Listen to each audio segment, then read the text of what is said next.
Escuchen esto porque es horrible y muy perturbador. Estoy viendo este documento que fue publicado hoy por el Departamento de Justicia, en donde hay una chica de 13 años que acusa a Jeffrey Epstein y a Donald Trump de haber tirado a su bebé al lago Michigan y los está acusando de infanticidio.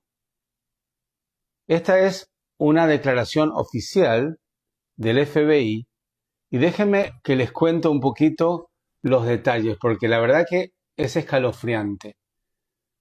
Se los voy a traducir. Dice, como dije hace 3 semanas, bajo un alias, dice, por 20 o 30 minutos hablé con un detective acerca de que yo fui traficada sexualmente por mi tío y Jeffrey Epstein en 1984 mientras tenía 13 años y estaba embarazada. Le di otra información importante sobre otro individuo de muy alto perfil que también estaba involucrado en mi tráfico sexual y el asesinato y descarte de mi hija recién nacida porque la tuve. All right, y'all. So people are talking about it, and so we got to talk about it too. We got to talk about it. So Boston Smalls says, he's in the show a lot today. Shout out to this guy. Bro is 100% coked out. That's a man who's been hitting the slopes. So the speculation is that Marco Rubio, or as now how everybody on the internet is referring to him, is Narco Rubio. Narco Rubio here is in full Miami mode. He's in full Miami mode, and you're about to see he's got all sorts of fucking sniffs and twitches and touching and moving and this and that. And it looks like he might be into some of that booger sugar, y'all. That's what it looks like. So let's take a look, and then we'll do our little diagnosis. Yes, sir. Vladimir Putin today. I thought you were introducing yourself. No. Vladimir Definitely Putin. not. Definitely not. Vladimir What Putin. are you doing here? Nick Schifrin, PBS NewsHour. Vladimir Putin had his own end-of-year press conference. Okay, so that lip thing that he just did, how he went like, that's a coke thing. That's a cocaine thing. Another thing that's a cocaine thing is called jawing, where you chew a lot, like you move your jaw a lot. That's called jawing. That's also a coke thing. And if you look closely at the beginning, watch this. Yes, sir. Vladimir Putin today. So notice the nose thing. That's also a coke thing. So we were only how many seconds in? 15, something like that. And I already saw two signs. And if you look at the eyes too, the eyes are looking a little cokey too. Yes, sir. Vladimir Putin today. Sign one. I thought you were introducing yourself. No. Vladimir Definitely not. Definitely not. Vladimir. Look at his eyes. Okay. That's sign 2. What are you doing here? Nick Schifrin, PBS NewsHour. Vladimir Putin had his own end-of-year tongue thing. 3. That we're 13 seconds in. There's already 3 signs. Press Today? conference today. Oh, he's trying to step on my message. Yeah. His went, I think, 4 hours. So we. He keeps doing that. He keeps doing all the coke stuff, the coke mouth stuff. Oh, he's trying to step on my message. Yeah. His went, I think, 4 hours. So we got at least 3 hours. And he said he was willing to end the war in Ukraine. I bet you he didn't do it in Spanish. He did not. All right. Go ahead. I'm sorry. No, it's all right. He said he was willing to end the war in Ukraine based on principles he had outlined last summer, and that included a complete Ukrainian withdrawal from 4 regions. The fidgetiness, the mouth stuff. Yeah, this is they're onto something. Which are not occupied by Russia. Recognition of occupied. He can't stop with the mouth. I'm beginning to be convinced. Russian territory in Ukraine and the complete lifting of sanctions. That goes beyond some of the recent conversations you've been having. So do you think Putin is serious about peace, and is the U.S. willing to recognize occupied Russian territory in Ukraine? Look, I think ultimately there is what people say, and I'm not claiming that that's not his position. I'm just saying there's what people say and then what people do. In the end, we're not going to base our approach to finding peace here on the basis simply of what people are saying. We're going to base it on what people are willing to agree to, what countries are willing to agree to. Our role is very simple. We try to understand what the Russian position, how much can they give and what do they have to have. We understand the Ukrainian position, and we try to find whether those two things can overlap. Maybe that happens this week. Maybe that happens next month. Maybe that's not ready for a few months. That's not up to us. That's up to the two sides. In the end, it's up to them to make a deal. We can't force Ukraine to make a deal. We can't force Russia to make a deal. They have to want to make a deal. The role we're trying to play is a role of figuring out whether there's any overlap here that they can agree to.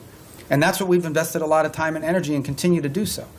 That may not be possible. I hope it is. I hope it can get done this month before the end of the year. I want it to end as soon as possible. I know the president is deeply committed to helping it end. Yeah, so also the super talkative, that's also that's cokey. That is very cokey. The thing he was doing at the beginning where he's like, I thought you said you were Vladimir Putin, and like joking around and being very talkative, cokey.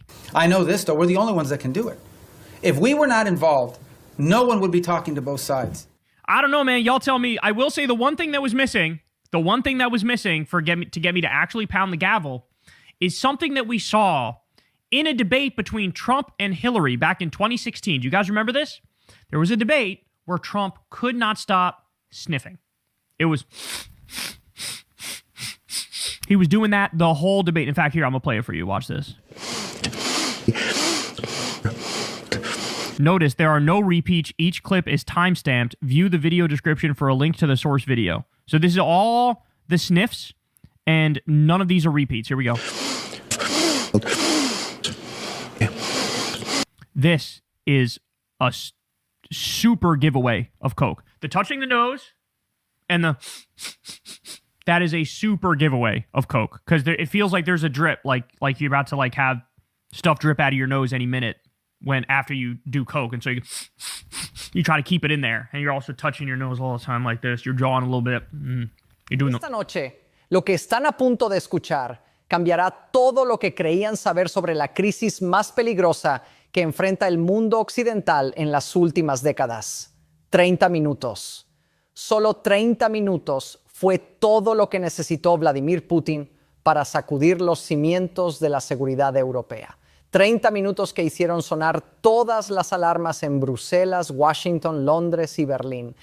¿Por qué? Porque lo que Putin dijo esa noche cruzó una línea que nadie en Occidente creía que se atrevería a cruzar.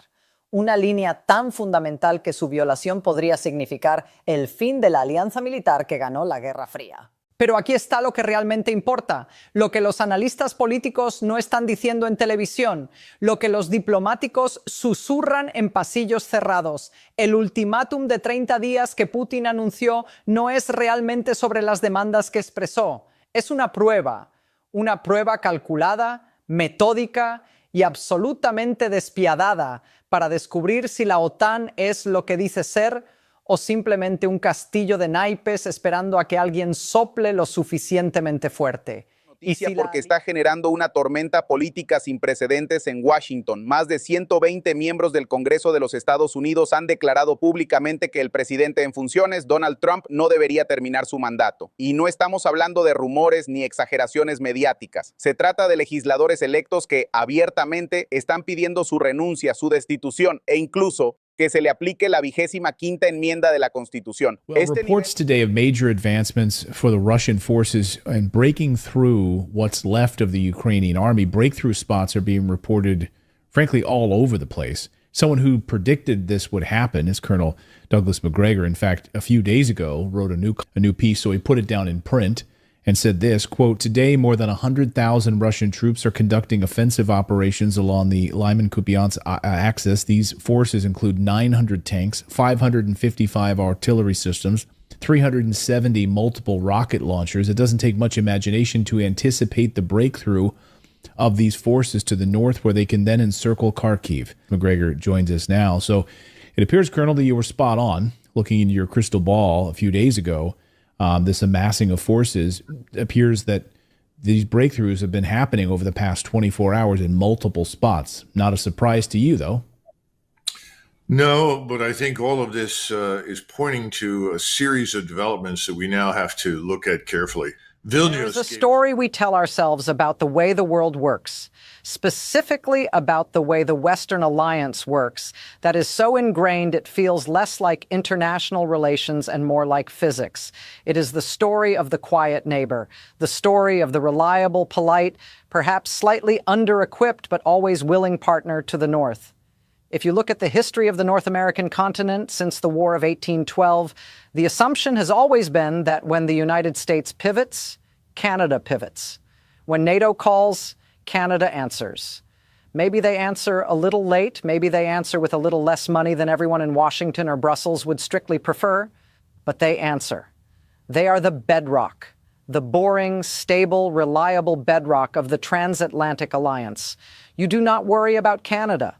You worry about Turkey. You worry about Hungary. You worry about the solvency of the Greek economy or the political volatility in Italy.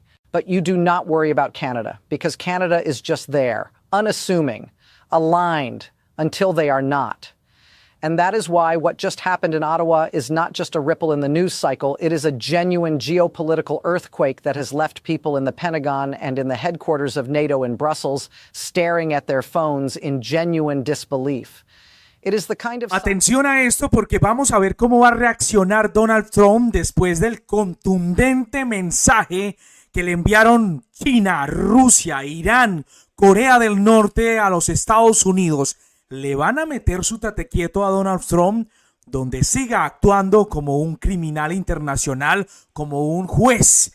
Se cree un Hitler, pero vamos a ver si estos países se aguantan. Ojo a lo que le dijeron a Estados Unidos, porque repito, ya no se van a seguir aguantando esta canallada de Donald Trump. Rusia acaba de ejecutar la confiscación más osada de activos estadounidenses desde la crisis de los misiles en Cuba, apoderándose de toda una flota de buques petroleros operados por compañías norteamericanas en el Mar Negro y el Ártico. El 7 de enero de 2025, las fuerzas navales rusas y unidades de guardacostas abordaron y retuvieron simultáneamente 12 embarcaciones que transportaban crudo y gas natural licuado, operadas por empresas energéticas estadounidenses y registradas bajo banderas de naciones aliadas. Estamos hablando de activos valorados en más de $3,000 millones, transportando suministros energéticos por un valor cercano a los 800 millones, tomados bajo custodia rusa en una operación coordinada que involucró más de 40 navíos militares y el despliegue de 3 submarinos. There exists an ancient principle in international relations.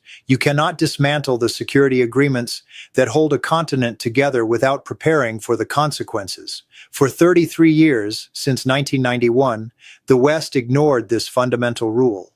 But this week, Russia just announced the suspension of all military treaties that limited its capacity for action in Eastern Europe. We're talking about 14 bilateral agreements between Russia and NATO. We're talking about the Treaty on Conventional Armed Forces in Europe that limited troops and tanks. We're talking about memorandums on military transparency that allowed mutual inspections. All of that ended last Tuesday when Russian Foreign Minister Sergei Lavrov declared before the Security Council that Moscow no longer considers itself bound by restrictions inherited from an era that died in February 2022. Trump is absolutely stunned right now as his entire Venezuela operation is just collapsing, like completely imploded. And not because of Democrats, not because of the media, not because of some deep state conspiracy, but because his own star witness just flipped on him, yeah. The guy who was supposed to be the key to putting Maduro away for life just admitted the whole thing was a setup. Hugo Carvajal, Venezuela's top spy master, the guy running intelligence for Maduro's regime, just got up in federal court and said, yeah, the CIA told me what to say, the evidence was fabricated, the cocaine manifests were inflated, the whole cartel...